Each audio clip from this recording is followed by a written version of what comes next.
Mutual fund investors जो directional long short equity या derivative hedging जैसी एडवांस ट्रेडिंग स्ट्रैटेजीज में इन्वेस्ट करना चाहते थे, उनके पास लिमिटेड ऑप्शंस थे। Regular mutual funds derivatives use कर सकते हैं, लेकिन कुछ लिमिट्स के अंदर ही। पोर्टफोलियो मैनेजमेंट सर्विसेज या पीएमएस और अल्टरनेटिव इन्वेस्टमेंट फंड्स या एआईएफ्स जैसी प्रोडक्ट्स ज़्यादा फ्लेक्सिबिलिटी देती हैं, लेकिन इनमें मिनिमम इन्वेस्टमेंट भी काफ़ी ज़्यादा होती है। सेबी ने इस गैप को भरने के लिए स्पेशलाइज्ड इन्वेस्टमेंट फंड्स या एसआईएफ्स इंट्रोड्यूस किए। एसआईएफ्स सेबी के म्यूचुअल फंड फ्रेमवर्क के अंडर रेगुलेट होते हैं, लेकिन ये फंड मैनेजर्स को रेगुलर म्यूचुअल फंड से ज्यादा फ्लेक्सिबिलिटी देते हैं। स्ट्रैटेजी के हिसाब से एक SIF equity, debt, real estate investment trusts, infrastructure investment trusts और डेरिवेटिव्स में इन्वेस्ट कर सकता है। फंड मैनेजर्स लॉन्ग और शॉर्ट दोनों पोजीशंस ले सकते हैं। रिस्क मैनेज करने के लिए डेरिवेटिव्स यूज कर सकते हैं या मार्केट कंडीशंस के हिसाब से पोर्टफोलियो बदल सकते हैं। इससे उन्हें ऐसे स्ट्रैटेजीज का एक्सेस मिलता है जो रेगुलर म्यूचुअल फंड्स शायद उसी एक्सटेंट तक यूज नहीं कर पाते। लेकिन ज्यादा फ्लेक्सिबिलिटी का मतलब है ज्यादा कॉम्प्लेक्सिटी।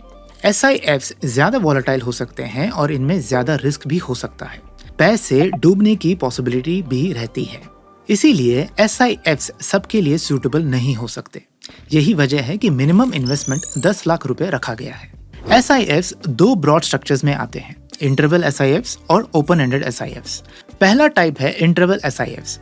इन्हें स्टॉक एक्सचेंजेस पर लिस्ट करना जरूरी होता है और आप अपने यूनिट्स सिर्फ उन स्पेसिफिक विंडोज के अंदर ही खरीद या बेच सकते हैं जो फंड हाउस तय करता है, आमतौर पर हफ्ते में 2 बार, जिन्हें वो स्कीम इंफॉर्मेशन डॉक्यूमेंट में इनिशियल फंड लॉन्च के वक्त आउटलाइन करते हैं। इन विंडोज के बाहर आप कोई भी ट्रेड नहीं कर सकते। दूसरा टाइप है ओपन एंडेड एसआईएफ्स। इनमें एक्सचेंज लिस्टिंग की जरूरत नहीं होती, जिससे आप जब चाहे फंड हाउस के थ्रू डायरेक्टली यूनिट्स खरीद या रिडीम कर सकते हैं और आपको एक स्टैंडर्ड म्यूचुअल फंड जैसी कंटिन्यूस लिक्विडिटी मिलती है। जीरोधा कस्टमर्स कॉइन पर एसआईएफ्स में इन्वेस्ट कर सकते हैं। कॉइन में इस वक्त 15 open ended direct plan growth schemes available हैं। इन्हें ढूंढना आसान बनाने के लिए हमने कॉइन डैशबोर्ड में एक डेडिकेटेड एसआईएफ कैटेगरी भी ऐड की है। इन्वेस्टमेंट के लिए आपके पास 2 ऑप्शंस हैं। पहला है लमसम इन्वेस्टमेंट, जिसमें आप किसी भी अवेलेबल स्कीम में डायरेक्टली 10 लाख रुपए या उससे ज्यादा इन्वेस्ट कर सकते हैं। कॉइन ऐप के थ्रू लमसम ऑर्डर प्लेस करने के लिए कॉइन पर एसआईएफ सर्च करिए और बाय पर टैप करिए। अपना इन्वेस्टमेंट अमाउंट एंटर करिए, अपना पेमेंट मोड सेलेक्ट करिए, बाय पर टैप करिए और फिर इन्वेस्ट पर। आखिर में पे नाउ पर टैप करिए और अपना पेमेंट कंप्लीट करिए। दूसरा ऑप्शन है सिस्टमैटिक इन्वेस्टमेंट प्लान्स यानी कि एसआईपीस के थ्रू। कॉइन पर आप एसआईएफ्स में एएमसी एसआईपी या कॉइन एसआईपी के थ्रू इन्वेस्ट कर सकते हैं। दोनों के रूल्स अलग अलग हैं। एएमसी एसआईपी के लिए हर इंस्टॉलमेंट कम से कम 10 लाख रुपए का होना चाहिए। 10 लाख से कम के एएमसी एसआईपी इंस्टॉलमेंट्स अलाउड नहीं है। कॉइन एसआईपी थोड़ा अलग तरीके से काम करता है। आपको पहले 10 लाख रुपए का लमसम इन्वेस्टमेंट करना होगा और यूनिट्स रिसीव करनी होंगी।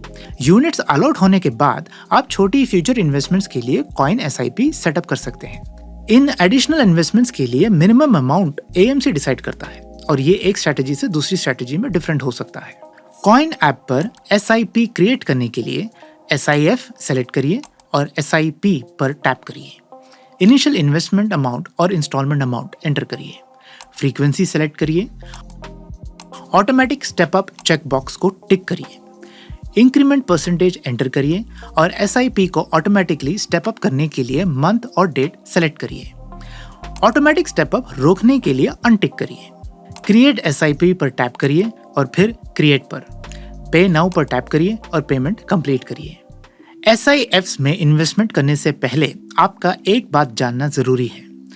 10 लाख रुपए का मिनिमम सिर्फ वो अमाउंट नहीं है जो आपको शुरुआत करने के लिए चाहिए।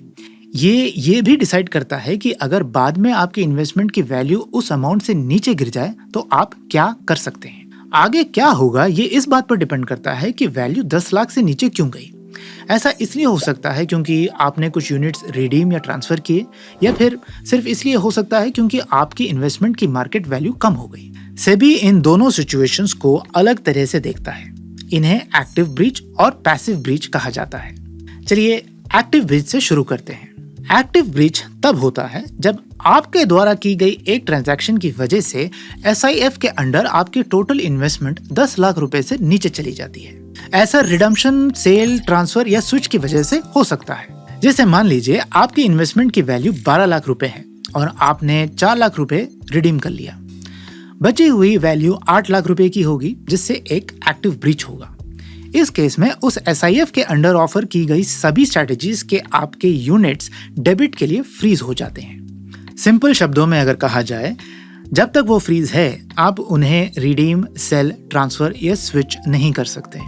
फिर आपके पास टोटल इन्वेस्टमेंट वैल्यू को वापस कम से कम 10 लाख रुपए तक लाने के लिए 30 कैलेंडर डेज होते हैं। आप ये उसी SIF के अंडर एडिशनल इन्वेस्टमेंट करके कर सकते हैं। अगर आप 30 दिन के अंदर वैल्यू रिस्टोर कर देते हैं तो यूनिट्स अनफ्रीज हो जाते हैं और आप नॉर्मल तरीके से ट्रांजैक्ट कर सकते हैं। अगर आप इसे 30 दिन के अंदर रिस्टोर नहीं करते तो नोटिस पीरियड खत्म होने के बाद AMC ऑटोमेटिकली फ्रोजन यूनिट्स को रिडीम कर देता है। पैसिव ब्रीच थोड़े अलग तरीके से काम करता है।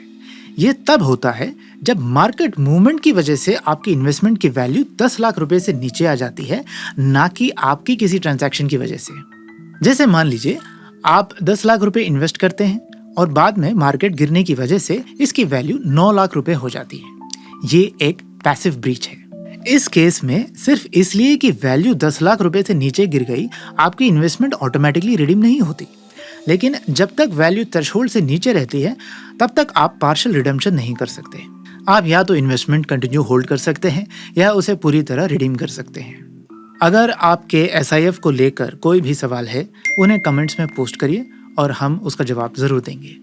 सिक्योरिटीज मार्केट में इन्वेस्ट करने की जिम्मेदारी मार्केट रिस्क के अधीन होती है। इन्वेस्ट करने से पहले रिलेटेड डॉक्यूमेंट्स को ध्यान से पढ़ें।